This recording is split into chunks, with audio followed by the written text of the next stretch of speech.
can leave if she wants to. It must not be that bad. So sad. Why does she stay? So far, it has been reported, 1 of 3 women experience physical violence from an intimate partner. Now, alas, the first blow is not to be the last. This time, a kick like a tsunami rumbling within the nucleus of her core. This one knocks her to the floor, and the flaming mountain erupting the fountain through her blood-stained, swollen lips. And with it comes the taste of bitterness. Now, there is absolute fear here, and if we tune closely in her eyes, we'll see. She asks the question at least a dozen times. Do I stay under a familiar roof to feed and clothe my kids? That is a reason to stay, you see, to keep them safe and warm. Now, reportedly, 1 in 4 men experience physical violence from an intimate partner. Okay, now what does he do? Does he leave treading with misgiving into a world seemingly to refuse? How in the world could he be domestically abused? And could it be that a disaster area can become a comfort zone?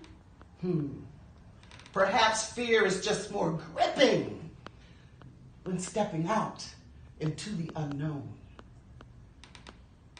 Now, there is a spiritual warfare here where insecurity is not yet identified, and intimidation hides the reality of cowardice. Where antipathy is blended with violence.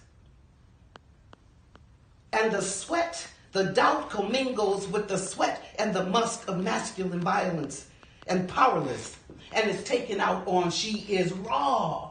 She is a survivor. She is a prisoner of war. A war zone where even retreating is out in the open.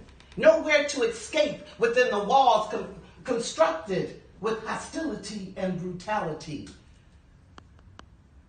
Where hatred is disguised as love. And with each black eye, she having to justify, giving it an explanation that will satisfy those on the outside, because she survives being a prisoner of war.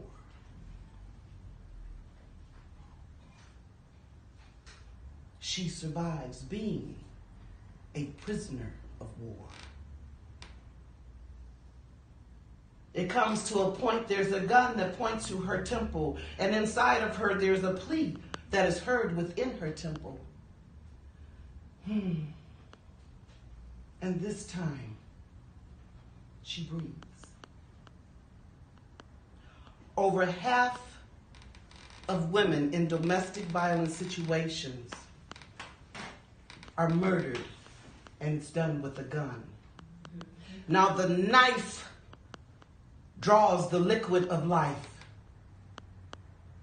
And with each flesh of pound she loses, she survives. And with each pound from worry she loses, she survives. She is a prisoner of war. And on the outside, everything is so pretty, though